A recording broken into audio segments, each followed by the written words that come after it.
What happens when you take two of the most popular compact cars, double their power, and double the price? You get these, the Toyota GR Corolla and the Hyundai Elantra N. Both of them turbocharged engines, fully re-engineered powertrains, suspensions, braking systems. These cars are essentially the race cars of their respective brands for a moderate price. But which one of these cars is truly better for the money? Let's find out. The Hyundai was brand new for 22 and refreshed for 24.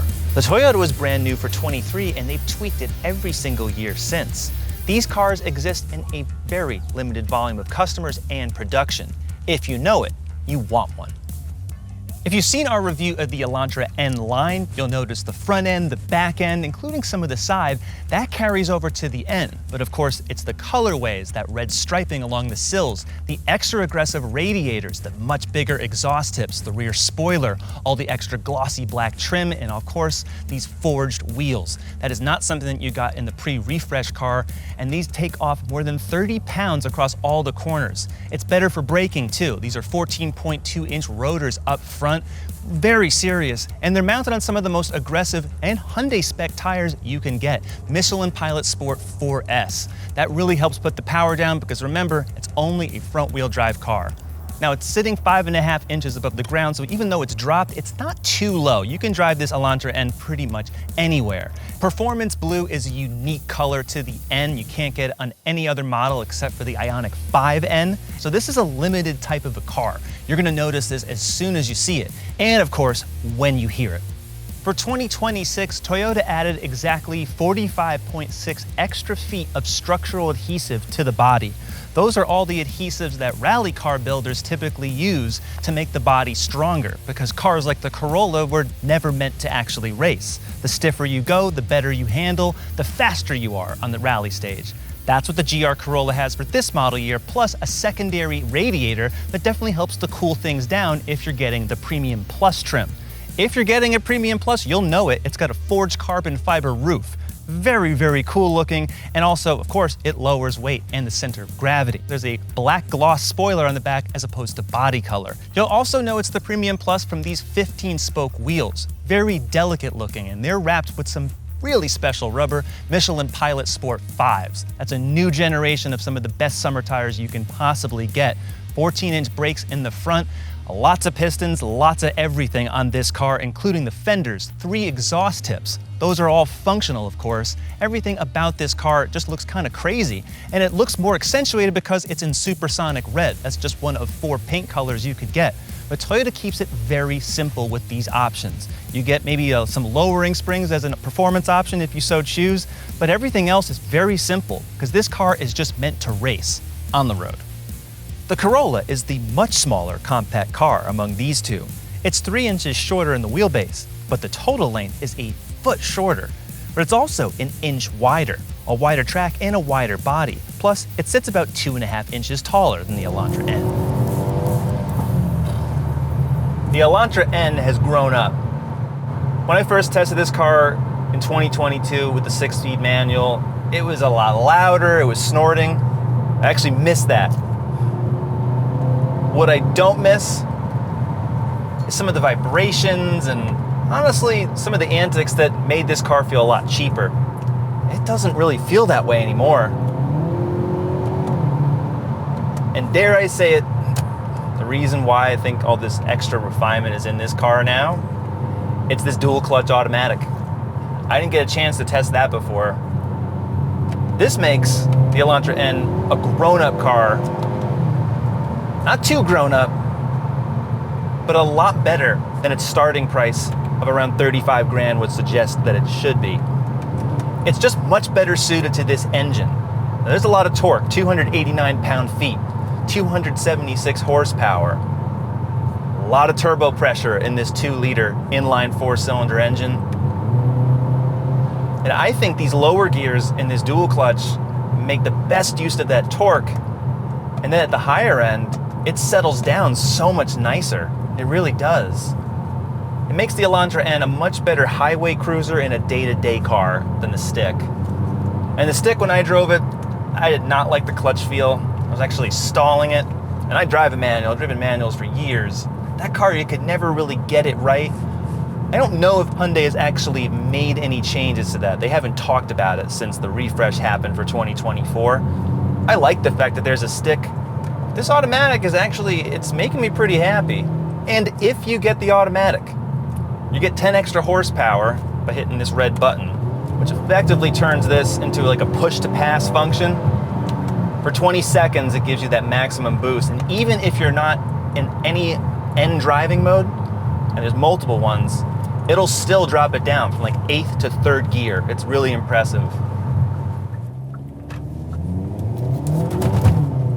The only issue with this being a front-wheel drive car, even with 245mm width tires, they're Michelin Pilot Sport 4S, one of the best summer tires you can get. There's still a lot of power routed to the front wheels, axle hop. And this is something Hyundai, even though they've made a lot of improvements to this car since it came out, still can't get right. The best car in this segment, the front wheel drive, well, there's actually two. Civic Type R, the Integra Type S. They've completely mitigated that issue, just off the line, in the dry. You don't have that type of issue with those cars. It's not bad in the Elantra N, like not deal-breakingly bad, but you notice it. Once you're underway though, chassis is fantastic. They've added more bracing. The steering feels great. You can adjust all that. I have it right now on a light setting, but there's two custom driving modes, just like BMW. It lets you adjust the throttle, the limited slip front diff, how that's reacting, and even the exhaust note, which is really pretty quiet now. But power delivery is great, and I think the dual clutch transmission really pairs better. It brings out more of this engine in all ranges of speed and revs. It really does. And I think these adaptive dampers also work some pretty good magic, because they can get stiff when they're in that sport mode. But when you dial it back down to normal, it rides so much more comfortably. You know it's stiffer than a regular Elantra, but it doesn't feel any different than the Elantra N line, to be honest. And I reviewed that car, watched that one. That has some of the components from the N, but of course, not the engine. Now, a big change in this refresh model, and it carries from 24 to this 2026, forged wheels. It removes 33 pounds of weight, unsprung. That's all the weight that the suspension is not carrying. That means more agility. That's a pretty rare feature in a car for under 40 grand. That's pretty amazing. They've also stiffened the engine mounts. They've changed some of the bushings on the steering and the suspension. They've even increased the tire pressures to handle these new Pilot Sport 4S tires with these wheels, retuned some of the steering mapping. But even so, like, it doesn't do too much because the car already was phenomenal to drive, but it's just that much smoother. It is. They've sorted this out more. When I first drove the Elantra N, it felt like it was a tuner car that hadn't really been fully sorted. Great, but still had some work to do. And now it feels like they've really got it down. It's still really loud. You're never gonna get away from that. A lot of tire noise, a lot of wind noise at all times. It's a bit rough, but these seats are very comfortable. The car is really easy to place. So is it worth the cost of buying two Hyundai Elantras? That's a question for you, but if you want to drive, there's not a ton of choices in this segment. There's a handful of them. You got the Toyota GR Corolla, you got the Subaru WRX. Both of those cars give you all-wheel drive. You can't get that here. And there's the Honda and the Acura. You can also get a Volkswagen Golf R, sure. At this price though, with this warranty, and that's not the only thing Hyundai does well, but honestly, the value here is pretty strong.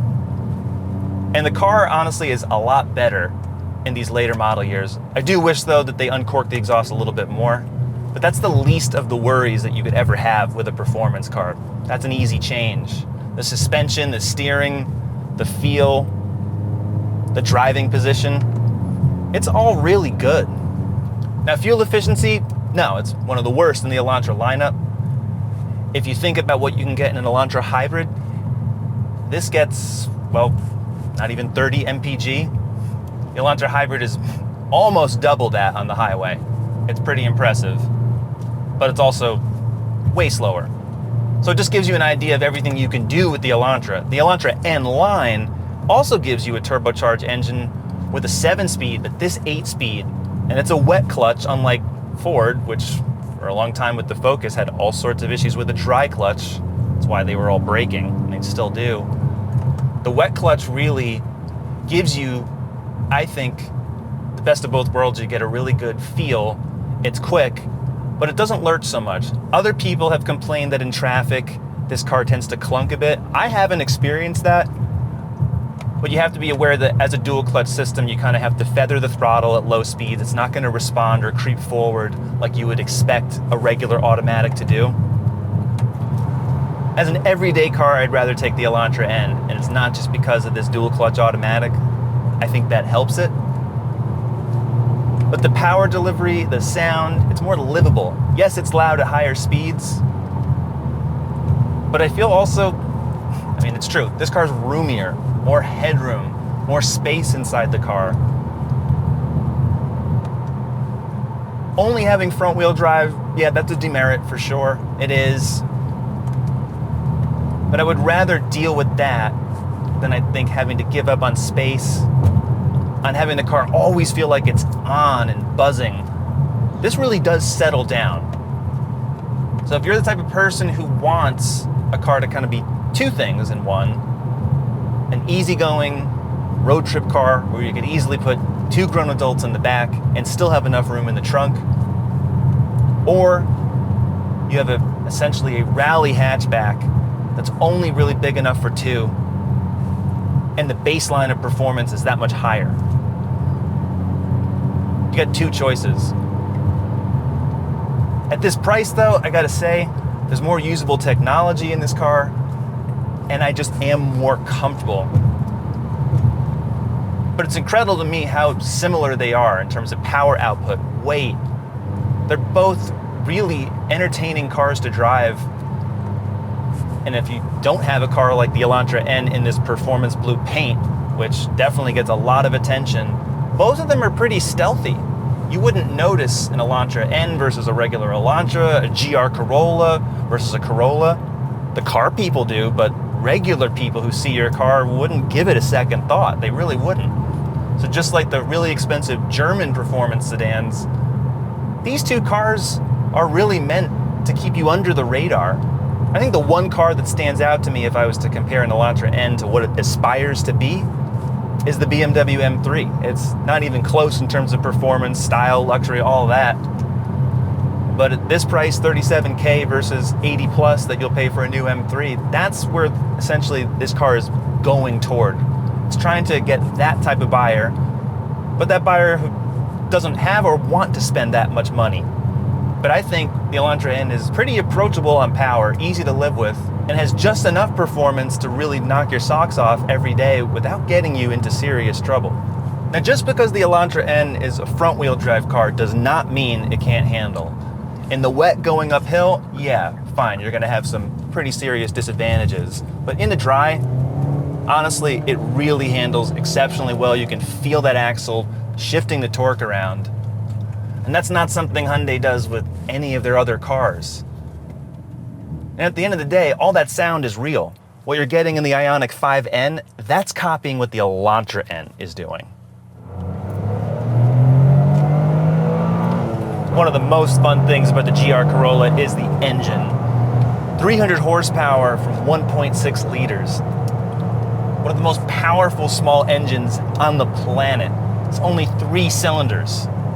Previous model years didn't make as much torque, so now it's the full 295 pound-feet.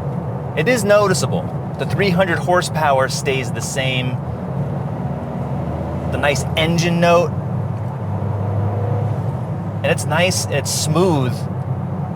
Kind of reminds me of a 5-cylinder, because odd cylinder counts make this kind of discordant kind of thrum to the engine sound, whether it's a 3 or a 5 or a 10 if you're lucky enough to get into one of those. They're strange in a really good way. And now for 2026, Toyota has added active sound control, which you can access on the touchscreen. And all that does is amplify the intake sounds that are already there. So if I put it in third, right now it's off. Put it on high. It is a heck of a lot louder. And there's 3 total volume settings. This is with it off. Now on high. Now it sounds good, but I really don't think it's necessary in a car like this, where it's already, in my opinion, plenty loud and bassy as it is. Now, GR Corolla comes one way. With this engine, a 6-speed manual transmission, and which was introduced for 2025 and still is here, the 8-speed automatic transmission.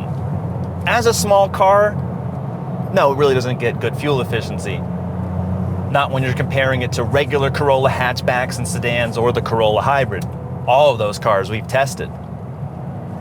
But this one, in the stick shift form, gets 21 city, 28 highway, and 24 combined. And it actually is better than the 8-speed automatic. As you'd expect, this is a loud car, especially the faster you go at highway speeds. Tire noise, wind noise. There's a lot of insulation and seals and everything in the chassis to make it so stiff, but not so much with noise. Toyota didn't really need to go there, because really at the end of the day, it's meant to be a rally car. The clutch has a lot of spring to it, it really does. Especially at low speeds, you gotta modulate it a bit more so you don't just launch this thing forward. Once you're at speed, that spring tension, I think, is really nice.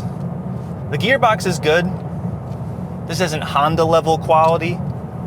To me, the throws aren't quite as precise as you could get from, say, Honda in the Civic Type R. I'll give it that.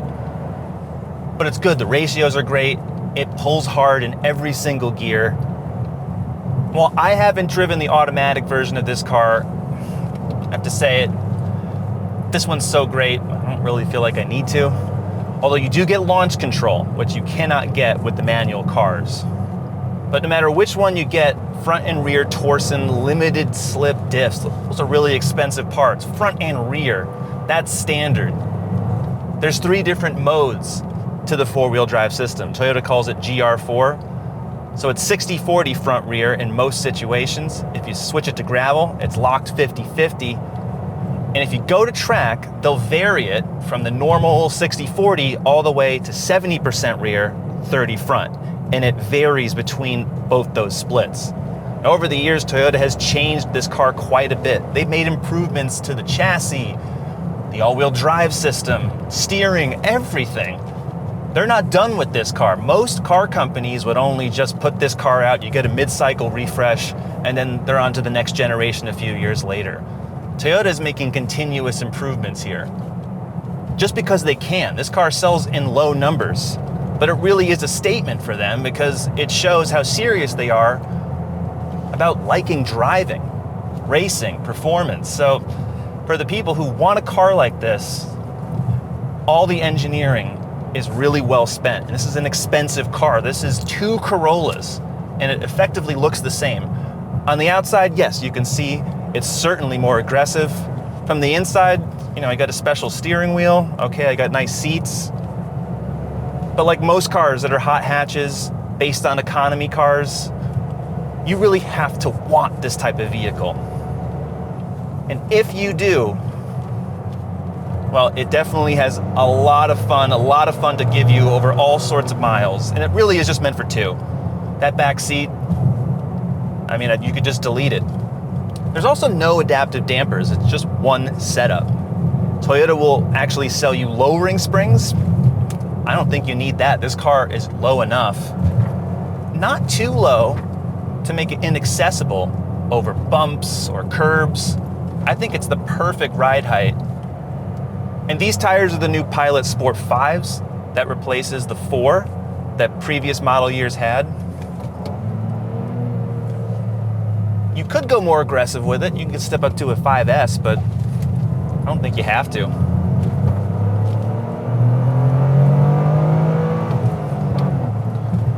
It's just satisfying because all of this power is really usable on the street. Anymore, and typically in sports cars and performance cars, you have to be on a track to really enjoy it. This car is light, it's chuckable, it is pricey, but there's no other car like it aside from a Subaru WRX with all-wheel drive. And that car does not have the same level of response, the sharpness. It used to have it in previous generations, but it's not all there anymore. I like the engine sound much better here versus that Elantra N.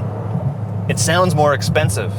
There's one fewer cylinder, but the way it pulls, the intake, there's this bassiness to it. It booms a little bit at times, and it doesn't have as much snap and pop from the exhaust, but there's definitely more of a sense of refinement here. And I've driven the Elantra N manual, and I will say that this one is also much better. I would love to try the Elantra N after the refresh with that, but I don't think they've made much changes there. Toyota definitely has a much better built gearbox.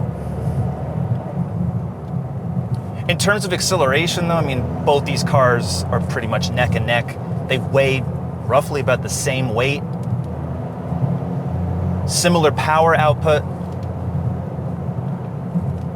But this GR Corolla being shorter, it's like a foot shorter. That's something you notice.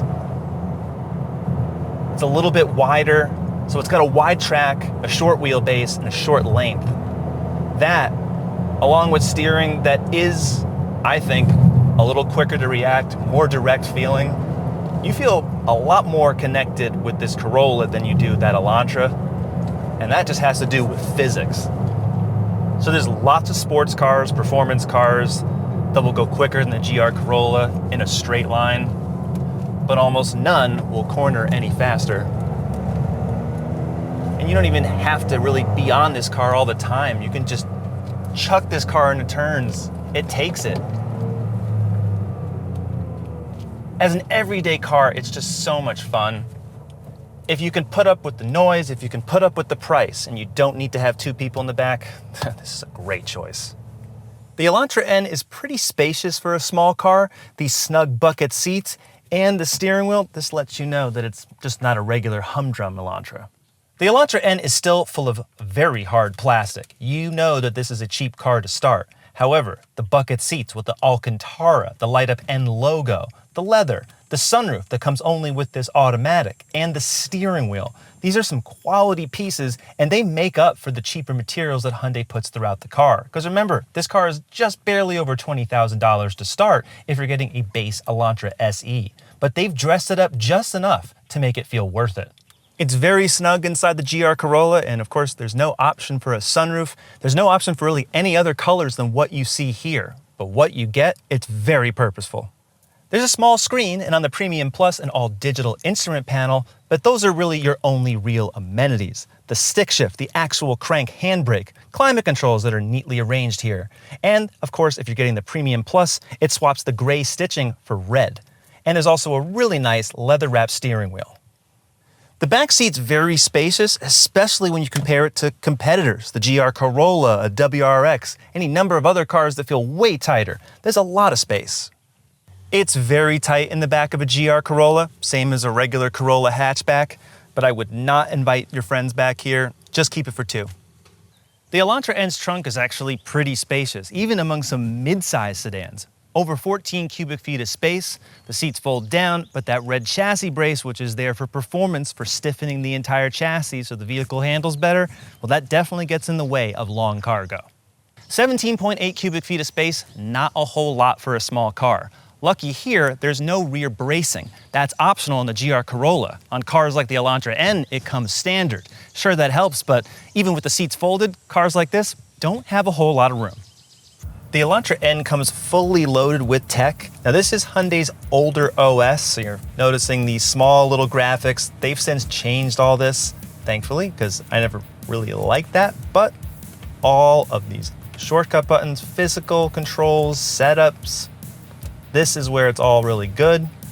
It's still a little laggy compared to some of Hyundai's newer systems, but again, really easy to use when you're here. A lot of customizations right up front, climate control is right in front of you. But why you really pay for the N is this. You can see all of your information here, even the brake pedal pressure. That's pretty wild. You can custom map from 1 and 2 all of the settings here on the car, launch control, G-force. You go into here, you can even set the RPM for that, when you want the shift light to be on, if the power shift option is going to be there. Again, this is all related to the DCT, this automatic. That's pretty cool. Lots of great adjustments that you can see here. And if you're going through here, for example, what's nice is that you can go to each of these tiles.